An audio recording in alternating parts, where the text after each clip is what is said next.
Hello दोस्तों, कैसे हैं आप सभी। मैं लेकर आ गई हूँ आपके लिए एक और नई कहानी। चलते हैं कहानी पर। तो ये नंदिनी और विराट की कहानी है। तो चलते हैं, कहानी स्टार्ट करते हैं। मेरा नाम नंदिनी है। मेरी ऊंचाई 5 फीट 2 इंच और मैं 27 साल की हूँ। सब कहते हैं कि मैं बहुत ही खूबसूरत और आकर्षक हूँ। मेरा चेहरा ऐसा है जैसे कमल का फूल खिला हो और मेरी आंखों में मस्ती भरी है। मेरे गाल गोल मटोल हैं और भरे भरे से हैं और मेरे होंठ शहतूत की तरह रसीले हैं। यह उस समय की बात है जब मैं लगभग 16 साल की थी और हमारी 10वीं कक्षा की बोर्ड परीक्षाएं सिर पर थीं।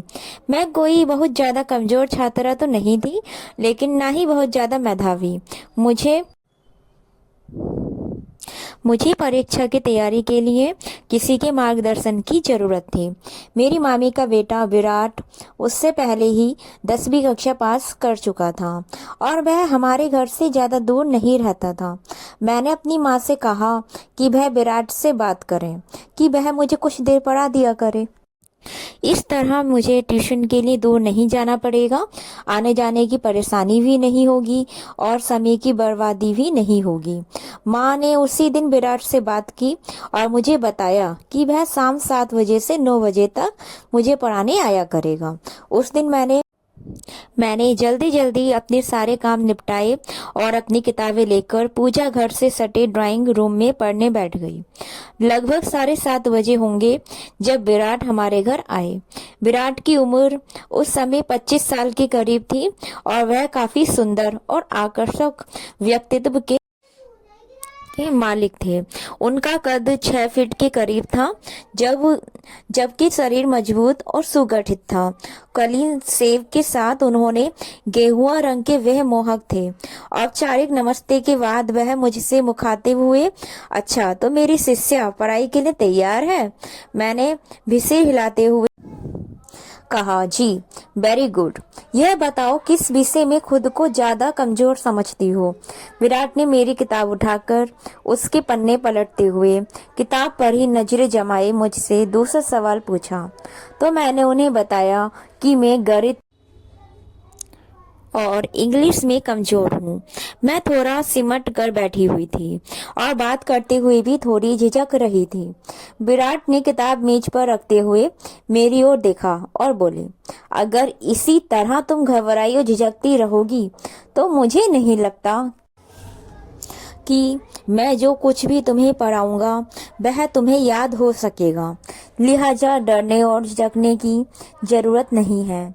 हम बड़े दोस्ताना माहौल में पढ़ाई करेंगे और जो कुछ भी पढ़ेंगे उसे याद भी रखेंगे। जी बेहतर। मैंने खुद को थोड़ा शांत जाहिर करने की कोशिश करते हुए उस दिन पढ़ाई तो कोई खास नहीं हुई। अलबत्ता विराट ने अपनी बातों और चुटकुलेबाजी की मदद से मेरी झिझक दूर कर दी। मैं अब काफी शांत थी।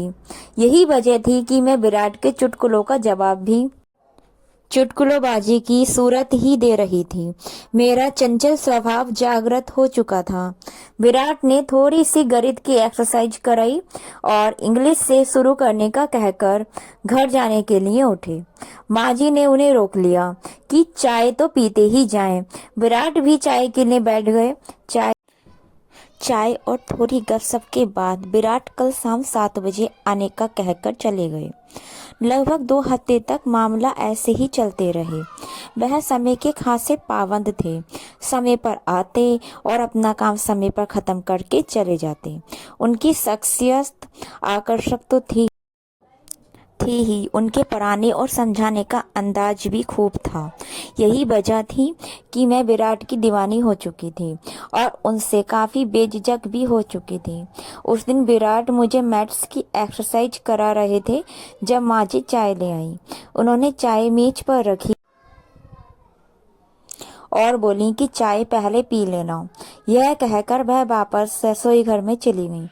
एक्सरसाइज खत्म हुई तो मैंने चाय की प्याली उठाकर विराट को देना चाहा, तो पता नहीं क्या हुआ कि मेरा हाथ कॉप कांप सा गया और सारी की सारी चाय विराट के ऊपर गिर गई, जिससे उनकी पैंट और शर्ट भीग गई।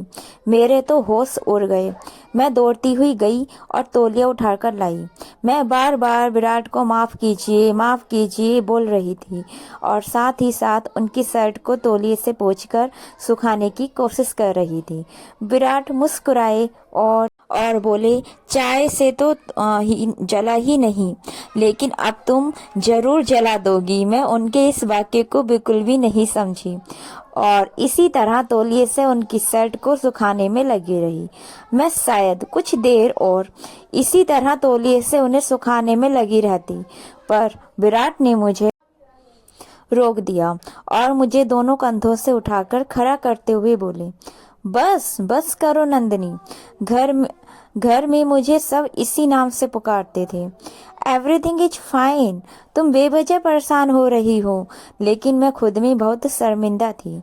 इसलिए जब मैंने उन्हें इस तरह से सहानुभूति दिखाते देखा तो मेरी आंखों से आंसू निकल गए। उन्होंने जब मुझे रोते देखा तो अपनी बाहों में भरकर मुझे सीने से लगा लिया और माथे पर चुंबन देते हुए बोले, अरे हे पगली, रोती क्यों हो? तुमने जानबूझकर चाय थोड़ी गिराई है, यह तो संयोग से हुआ है। उनके ढांढस बंधाने पर मुझे हिम्मत हुई और मैंने आंसू पोंछते हुए कहा, जानती हूँ कि हादसा हुआ, लेकिन हादसे भी तो किसी न किसी गलती का ही नतीजा होते हैं और इस हादसे की गलती में ही जिम्मेदार हूँ। विराट भी शायद माहौल को खुशनुमा बनाना चाहते थे, इसलिए बोले, नंदिनी, मैं तुम्हें इजाजत देता हूँ कि तुम ऐसे हादसे रोज किया करो। वह हंस रहे थे और उनकी ये गंभीर हंसी मेरी समझ से बाहर थी। मैं भी उन्हें हंसते देखकर मुस्कुरा दी। विराट ने कहा, चलो वापस वहीं से शुरू करते हैं जहाँ पर हादसा हुआ था। ये कहते हुए उन्होंने मुझे अपनी बाहों के घेरे से आजाद कर दिया। मैंने वापस अपनी कुर्सी पर बैठकर किताब खोलना चाहा तो विराट ने कहा, आज का काम खत्म समझते हैं। मैं चलता हूँ क्योंकि इस हालत में मैं तुम्हें कुछ नहीं पढ़ा पाऊंगा। विराट अपनी किस हालत के बारे में कह रहे थे मुझे कुछ पता ना चला। मैं तो उस दिन जब बिस्तर पर थी तो यह घटना बार बार मेरे दिमाग में घूम रही थी और यह सब उस समय तो मेरे लिए बेमानी थे, लेकिन अब इन घटनाओं को सोचना अच्छा लग रहा था और मुझे पता ही ना चला कि कब नींद आ गई और मैं नींद की गहरी घाटी में गोते खाने लगी। उस रात मैंने बार बार सपने में विराट को देखा। कभी हम किसी पवित्र नदी के किनारे बैठे बातें कर रहे होते, कभी किसी उद्यान किसी बेंच पर बैठकर रहस्यमयी बातें कर रहे होते, कभी पहाड़ों, जंगलों और रेगिस्तानों में, तो कभी उछलती कूदती समुद्र की लहरों से खेल रहे होते। गर्ज उस रात मैंने और विराट ने मिलकर पूरी दुनिया की सैर की। मैं उस दिन बहुत गहरी नींद सोई। सुबह उठी तो मेरे सपने का हर एक दृश्य मेरे मन में अंकित था। मैं बिस्तर से उठना ही नहीं चाह रही थी। मैं सपनों की दुनिया से निकलना ही नहीं चाह रही थी। मुझे मालूम नहीं हुआ कि ऐसा क्यों था, पर जो भी था बहुत सुखद था। दूसरी शाम जब विराट हमारे घर पहुंचे तो मैं उसी वक्त नहाकर निकली थी। मेरे बाल गीले थे और उनसे अभी तक पानी टपक रहा था। विराट की बार बार उठती हुई नजर को मैं बखूबी महसूस कर सकती थी। मैं तो विराट को सपनों में बसा चुकी थी, लेकिन यहाँ लगता था कि विराट के मन में भी कोई बात चल रही है। पढ़ाई के दौरान आज मेरे दिल में अजीब अजीब ख्याल आ रहे थे। मैं नहीं जानती थी कि प्यार क्या है, लेकिन इतना जरूर था कि विराट के ख्याल मुझे मुग्ध कर रहे थे।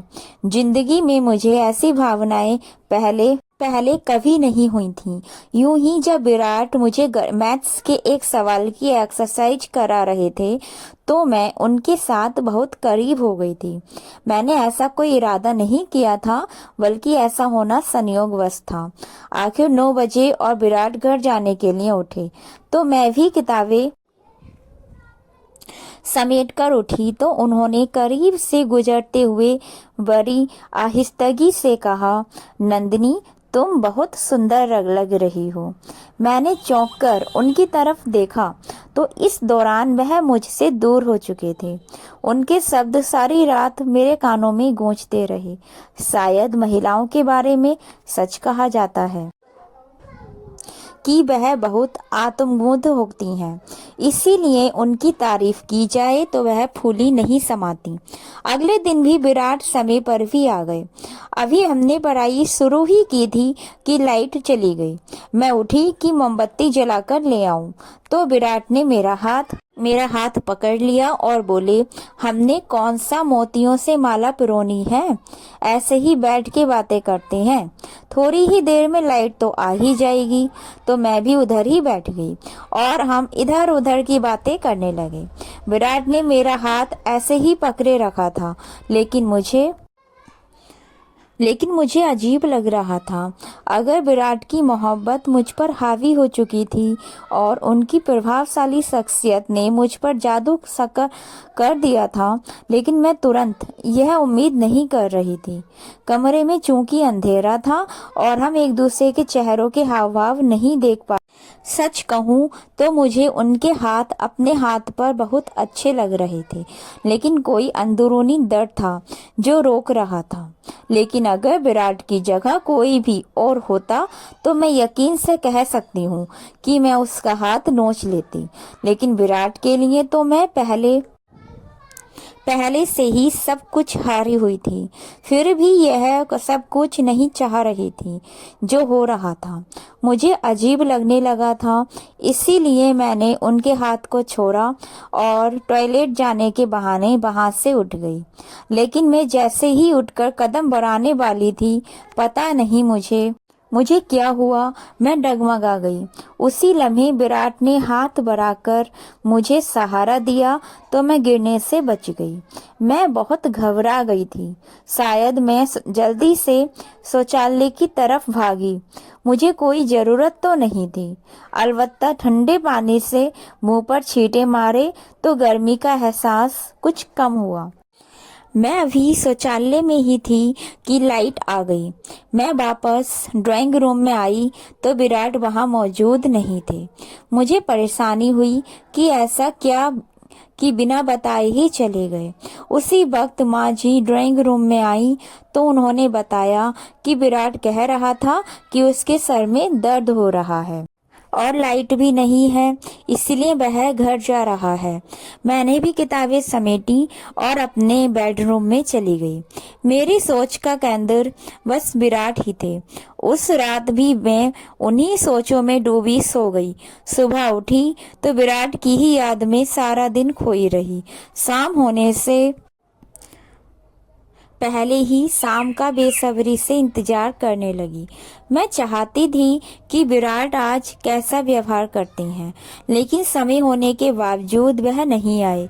मैं इंतजार करती रही, लेकिन मेरा इंतजार बस इंतजार ही रहा। वह 8 बजे तक नहीं आए तो मैंने माँ जी से कहा कि खैर वह विराट पता नहीं आज क्यों नहीं आए। माँ जी ने कहा कोई और काम आ गया होगा, इसीलिए नहीं आ सका होगा। मैंने कहा नहीं माँ जी, कल जब वह गए थे तो उनकी तबीयत ठीक नहीं थी, क्या पता वह अभी तक ठीक हुए ना हो। अब मासी जी मामी को फोन करके उनका पता तो करवाएं। माँ जी को भी जैसे कुछ याद आया तो उन्होंने मासी जी को फोन लगाया। तब मौसी जी ने बताया कि विराट तो कल से सख्त बुखार में तड़प रहा है। मुझे मालूम हुआ तो सख्त बेचैनी हुई। दिल चाहा कि अभी जाऊं और उसका बुखार खुद पर ले लूं, लेकिन मैं उस वक्त क्या कर सकती थी। सुबह मैं माँ जी को साथ लेकर उनका पता लेने मासी जी के घर गई तो देखा विराट बाकी बुखार की वजह से बिस्तर पर पड़े थे। थोड़ी सी औपचारिक बातचीत के बाद मैं उधर ही मासी जी और मौसी जी भी साथ बैठी अपनी बातों में मसरूफ हो गईं। विराट ने एक बार हमारी तरफ देखा, फिर उन्होंने अपनी आंखें मूंद लीं। हम मासी जी और माँ जी की मौजूदगी में कोई बात नहीं कर सकते थे, इसीलिए हम खामोश बैठ गए, जबकि मासी जी और माँ जी बातें करते रहे थे। बातों बातों में मासी जी ने बताया कि उनकी सहेली की बेटी का विवाह था, जहां उनका जाना बहुत जरूरी था, लेकिन वह नहीं जा सकती थी। माँ जी पूछ रही थी क्यों नहीं जा सकती हो, तो मासी जी बोली जिसके साथ जाना था वह तो बिस्तर पर पड़ा है और आपके भाई साहब यानी कि मामू जी भी ऑफिस से छुट्टी नहीं ले सकते कि उनके साथ चली जाती। माँ जी चूंकि मासी जी की सहेली को जानती थी और उन्हें पता था कि वह किधर रहती है, इसीलिए मासी जी से बोली तुम्हारी सहेली कौन सा दूसरे शहर में रहती हैं, टैक्सी पकड़ो और 2-3 घंटे में वापस आ जाओगी। मैंने यह सुना तो मेरे दिमाग में एक विचार आया कि अगर माँ जी और मासी जी विवाह में चली जाएं, तो मुझे विराट से अकेले मिलने का मौका मिल जाएगा। यही सोचकर मैंने भी माँ जी की तादई में कहा, मासी जी अगर आपकी सहेली इसी शहर में रहती हैं तो तब आप जरूर जाएं। विराट की फिक्र ना करें, 2-3 घंटों तक हम उनकी देखभाल कर लेंगे। मासी जी और माँ जी दोनों को मैंने शादी में जाने पर राजी कर लिया। अगर अगर माँ जी जाना नहीं चाहती थी, उन दोनों के जाने के बाद मैं और विराट अब घर में अकेले थे। कोई 15 मिनट तक हमें कोई बात न हुई। विराट वैसे ही आंखें मूंदे लेटे रहे, शायद वह मेरा इंतजार कर रहे थे कि मैं कोई बात शुरू करूंगी, लेकिन मैं असमंजस में रही कि बात शुरू कैसे करूं और कौन सी बात करूं। एकांत और खामोशी माहौल पर अजीब शांत थी। विराट ने मेरी तरफ करवट लेकर आंखें खोल दी और बोले, नंदिनी तुमने मुझे जला डाला। उनकी आवाज मेरी कानों से टकराई, उनकी नजरें मेरे चेहरे पर गड़ी थीं। तुम शायद समझ रही होगी कि मैं बुखार से तप रहा हूँ, लेकिन ऐसा नहीं है। यह आग जिसमें मैं जल रहा हूँ तुम्हारे ही प्यार ने लगाई है। देखो जल रहा हूँ ना। ये कहते हुए उन्होंने मेरा हाथ अपने माथे पर लगा दिया। उनका माथा सच में अंगारे की तरह था। जी जी विराट, मेरे मुंह से बस इतना ही निकल पाया। विराट दीवानों की तरह मेरे हाथों को अपने चेहरे पर रख रहे थे, जैसे वह इस तरह सुकून पा रहे हो। सुकून तो मुझे भी हासिल हो रहा था, मोहब्बत तो मुझे भी हो गई थी। नए मोड़ पर घटनाएं अभी हम दोनों ही उस पल में खोए हुए थे जब दरवाजे पर हल्की सी दस्तक हुई। हमारा ध्यान भंग हुआ और हम एक दूसरे से दूर हट गए। विराट ने हल्की सी आवाज में पूछा, कौन है? नंदिनी बेटा मैं हूँ। माँ जी ने मुझे दवाइयाँ भेजी हैं विराट के लिए बाहर से। आवाज आई। यह हमारी पड़ोसी सुमित्रा आंटी थी, जो अक्सर हमारे घर आया करती थी। जी आंटी, मैं अभी आती हूँ। मैंने जल्दी से दरवाजा खोला और दवाइयाँ ले ली। सुमित्रा आंटी ने विराट की तरफ देखा और चिंतित होकर पूछा, अरे विराट बेटा कैसा है? आवाज आई, कैसा है बुखार अब? माँ जी ने बताया कि बहुत तेज है। विराट ने मुस्कुराते हुए कहा, जी आंटी पहले से बेहतर है। सुमित्रा आंटी थोड़ी देर बैठी, कुछ घरेलू बातें की और फिर चली गईं। उनके जाने के बाद हम दोनों फिर से उस खामोशी में डूब गए, लेकिन अब वो पहले जैसी सहजता नहीं थी। उस अचानक दखल ने माहौल बदल दिया था। विराट ने धीरे से कहा, नंदिनी मुझे लगता है अब मुझे आराम करना चाहिए। तुम भी जाकर पढ़ाई करो। मुझे थोड़ा अजीब लगा, लेकिन मैं समझ गई। मैंने अपनी किताबें उठाई और वापस अपने कमरे में आ गई। उस दिन रात भर मैं सुमित्रा आंटी के आने और विराट के व्यवहार में आए बदलाव के बारे में सोचती रही। क्या उन्होंने कुछ भांप लिया था? क्या विराट को डर लग गया था? अगले दिन जब मैं मासी जी के घर गई तो देखा कि विराट अब भी बुखार में थे, लेकिन पहले से बेहतर लग रहे थे। मैंने हिम्मत करके पूछा, विराट, कल आप अचानक क्यों चले गए थे? विराट ने मेरी तरफ देखा और हल्की सी मुस्कान के साथ कहा, मेरा सर वाकई दर्द कर रहा था और फिर लाइट भी नहीं थी, तो मुझे लगा तुम्हें पढ़ाने में दिक्कत होगी। उनकी आंखों में एक अजीब सी चमक थी जो उनके शब्दों से मेल नहीं खा रही थी। मासी जी ने भी बीच में ही बात काटते हुए कहा, नंदिनी बेटा, मैं सोच रही थी कि जब तक विराट पूरी तरह ठीक नहीं हो जाता तुम उसकी मदद कर दो। उसे थोड़ी परेशानी हो रही है और डॉक्टर ने कहा है कि उसे कुछ दिन आराम की सख्त जरूरत है। मुझे यह सुनकर बहुत खुशी हुई। यह मेरे लिए एक अवसर था विराट के और करीब आने का। मैंने तुरंत कहा, जी मासी जी, बिल्कुल, मैं विराट की मदद कर दूंगी।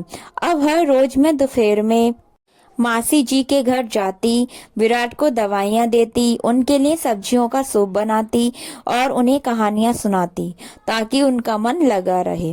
पढ़ाई का बहाना तो अब बस एक औपचारिकता बन चुका था। हमारी बातें ज्यादातर जिंदगी, सपनों और भविष्य के बारे में होती थी। विराट ने मुझे अपने बचपन के किस्से सुनाए, अपने कॉलेज के दिनों के मजाकिया पल बताए और अपने इंजीनियरिंग के बनने के सपने साझा किए। मैंने भी उन्हें अपनी छोटी छोटी शरारतें और पढ़ाई के अलावा अपनी कलात्मक रुचियों के बारे में बताया। एक दिन जब मैं विराट के पास बैठी थी और उन्हें एक लोक कथा सुना रही थी, उन्होंने अचानक मेरा हाथ थाम लिया। इस बार उनकी पकड़ मजबूत थी और उनकी आंखों में वही चाहत थी जो मैंने उस दिन महसूस की थी जब चाय गिरी थी। उन्होंने हाँ नंदिनी, तुमने मेरी जिंदगी में एक नई रोशनी भर दी है। जब से तुम मेरी देखभाल कर रही हो, मुझे अपनी बीमारी भी अच्छी लगने लगी है। मैं शर्मा गई, लेकिन मैंने अपना हाथ वापस नहीं खींचा। उन्होंने कहा, नंदिनी, मैं तुमसे कुछ कहना चाहता हूँ। मेरा दिल जोर से धड़कने लगा। मुझे लगा कि वह वही बात कहेंगे जो मैं सुनना चाहती थी, लेकिन तभी दरवाजे पर फिर से दस्तक हुई।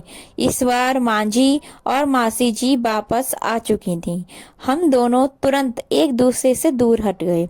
मेरा चेहरा लाल पड़ गया था और विराट भी थोड़े असहज लग रहे थे। माँ जी ने मासी जी से कहा, देखो मासी जी, हमारी नंदिनी कितनी सेवा करती है। विराट का रंग भी लौट आया है। मैं माँ जी की बात सुनकर और भी ज्यादा शर्मा गई। उस दिन विराट ने फिर से अपनी बात पूरी नहीं की, लेकिन उनकी आंखों में एक वादा था। अगले कुछ दिन विराट की तबीयत में सुधार आ गया और उन्होंने फिर से मुझे पढ़ाना शुरू कर दिया। लेकिन अब हमारे बीच एक अनकहा रिश्ता बन चुका था। हमारी नजरें ज्यादा मिलती थीं और हमारे स्पर्श में एक नई गर्माहट आ गई थी। जब भी माँ जी या मासी जी आसपास नहीं होती थी तो विराट मुझे छेड़ने लगते थे और मैं उनके चुटकुलों पर हंसती थी। एक शाम जब पढ़ाई खत्म हो गई थी और विराट जाने के लिए उठ रहे थे तो मैंने हिम्मत करके कहा, विराट, आप मुझसे कुछ कहने वाले थे उस दिन। विराट मुस्कुराए और बोले, हाँ नंदिनी, मैं तुमसे कहना चाहता था कि तुम मेरी सबसे अच्छी शिष्या हो। उन्होंने ये बात इतनी धीमी आवाज में कही कि मुझे लगा जैसे उन्होंने मेरे गाल पर फुसफुसाया हो।